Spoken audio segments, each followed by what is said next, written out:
What's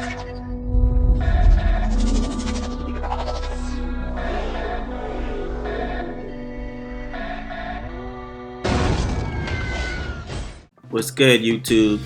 It's your boy Fit Soldier coming to you with another episode of Experiences Basic Military Training. This one is going to be about AIT, which is Advanced Individual Training. A lot of you have been asking me about that, and of course I have to do a video on it to let you guys know how AIT was and what to expect from AIT, do's and don'ts as well. I'm definitely going to try to make this one short because the last one I did about basic training, that one was too long. I mean, because obviously it's a lot to get into and I still didn't even talk about a lot. But anyway, AIT is basically, once you're done with basic training, you're going to have at least one day, depending on where you're going, to chill with your family. If you're married, I know the night before graduation you can stay with your spouse, I think. Yeah. You can stay with your spouse.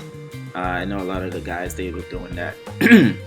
And then if you GOV, you're gonna go in a government vehicle, which is the government bus, and they're gonna take you from basic training to your AIT. If you're POV and your family is taking you, you will have a lot more time. My family took me to AIT, so we got to go to the hotel and go shopping, to the mall, stuff like that.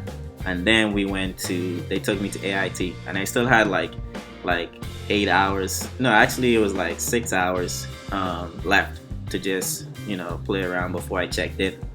Then you're gonna check in at AIT at the Barracks, and then that's when you're gonna start your AIT.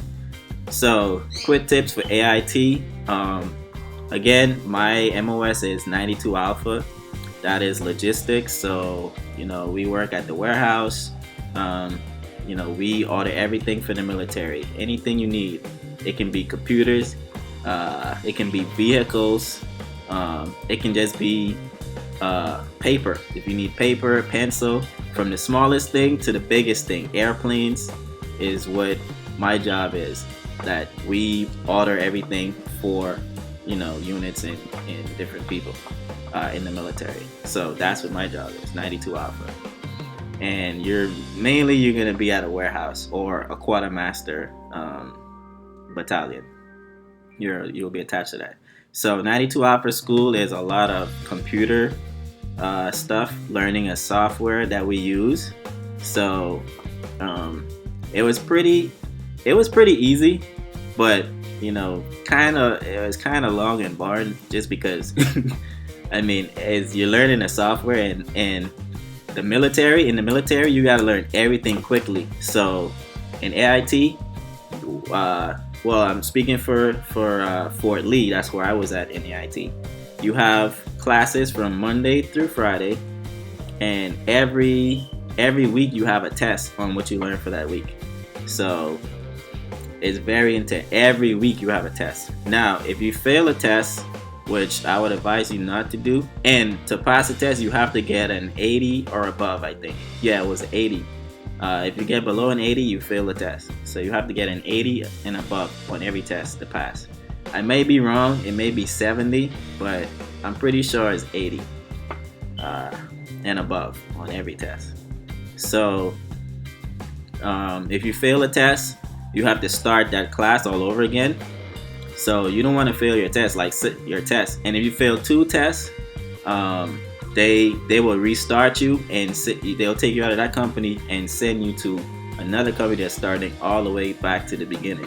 So you don't want to fail any tests. I don't know what they do after 3 fails. I think they just get rid of you, because if you fail 3 more tests, you're not learning the material. So they're just gonna chapter you out. They're gonna try their best to try to keep you in and work with you, but some people get chaptered out because they just can't pass the test. But guys, it's not that hard, at least for my MOS. I know there's other MOSs like one of my homies, he does you know, wheel mechanics and stuff like that. That school probably is hard. I don't know that much about cars. So if I was to do that, I'd probably fail 3 tests too. So make sure you pick an MOS that you know you're gonna be good at. Don't go and try to do, satellite, be working doing satellite movements if you're not good at math or stuff that's really technical, because you're gonna fail the test. Yeah, it's a cool job, but do stuff that is in your comfort zone and you know you're gonna pass, and go to those schools. Don't try to go if you score a 90 on your ASVAB, and you get a medical job to be a military nurse. You're gonna be in medical school. That's gonna be hard. So if you're not up to doing it, don't do it. Anyway, so that's the school part of AIT. You can have your phones, you can have your cell phones with you at AIT. You can't have them in the classroom, and they say you can't have it in the DFAC and in formations. But a lot of people have been having their phones in formations. Just you have it on vibrate, and if you're in the DFAC, have it on vibrate. Don't let the sergeant see you with your phone. That's all. So yeah, you're gonna get to talk to your family members and stuff like that. So yeah, it's no biggie. You have internet access, which you have to pay for. Me and my roommates, what we did was we just split the bill. It was like $60 a month. We paid like $20 each, and we had internet. I took my laptop. I was online. So yeah, AIT is pretty cool. It's pretty laid back. The first couple of weeks, you're gonna have to stay on base. The first 2 weeks, you don't get to go anywhere, and after the second week, you can go in on the weekends. You can go anywhere on base. You still have to be on base. Then you have to pass like a phase up test. When you phase up, basically you're gonna get a pass that you can go off post. You can wear civilian clothes, and you can go off post or anywhere on base. But everybody's gonna go off post and to the mall, movies. And you have a certain mile radius that you can't pass. So I think it was like 50 miles. You can't pass 50 miles. So where we were at, it was like there was a mall that was way far in Virginia that we wanted to go to. So, but it was past the 50 miles, so it was like really tricky. I know a lot of people still went. I'm not gonna say I went, but a lot of people still went. And some people got caught too, because sergeants are everywhere. So you gotta be careful. Now the rules: you can't drink in AIT.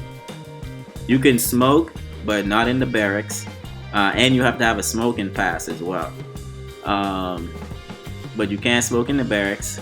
Also, you can't when you're going off post, you have to be with a battle buddy that's the same gender as you. So you can't go off post with a girl if you're a guy, or a guy with a girl with a guy. So you have to go with another guy. So if you have a girlfriend, just be slick with it. Go to try to get your boy to go off post with you, and have her friend go with her, and then y'all meet up. But you still have to be in a group. You cannot be alone with a girl if you're a guy, and you can't be alone with a guy if you're a girl. So just keep that in mind as well. But of course, like I said, these kids, man, those kids at AIT, they were doing whatever they wanted to do. So now you're not supposed to go at hotels. You're not supposed to go to the hotels or have parties and none of that stuff. But like I said, these kids, they were doing all of that. And I'm not gonna say I didn't do it. I went to a few parties here and there. I wasn't supposed to be there, but I decided to go. And yeah, so be careful, guys. I would say also, guys and girls, if you're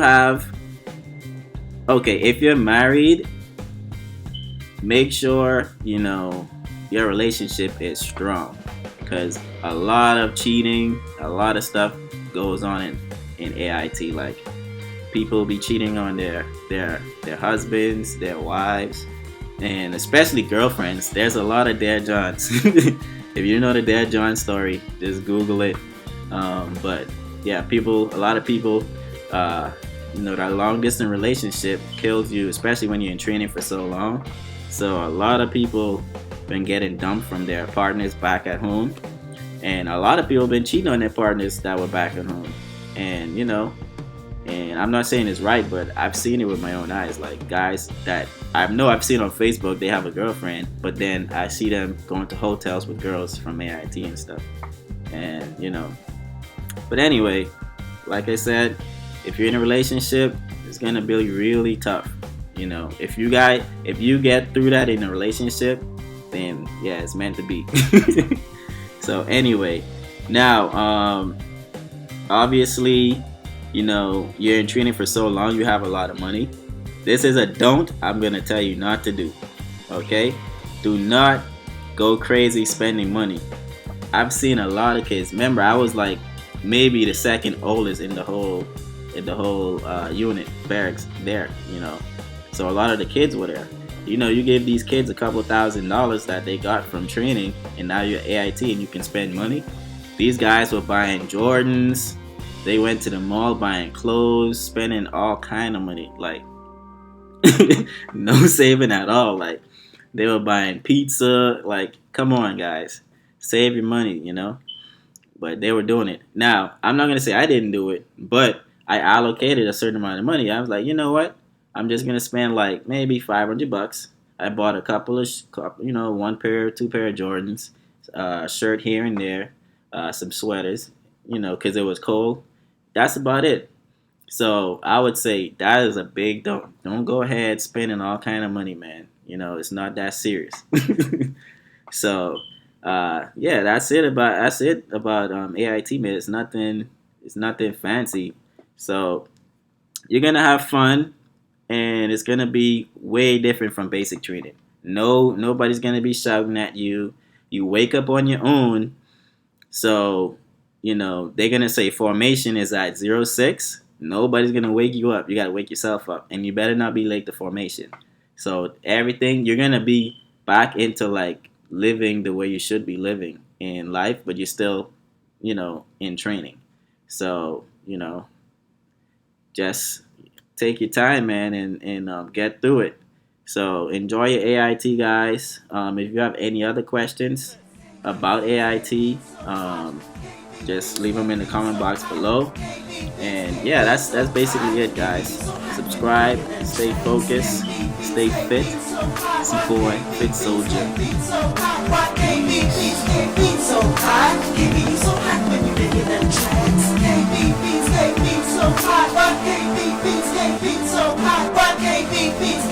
So high, can't be so hot when you lay in them tracks.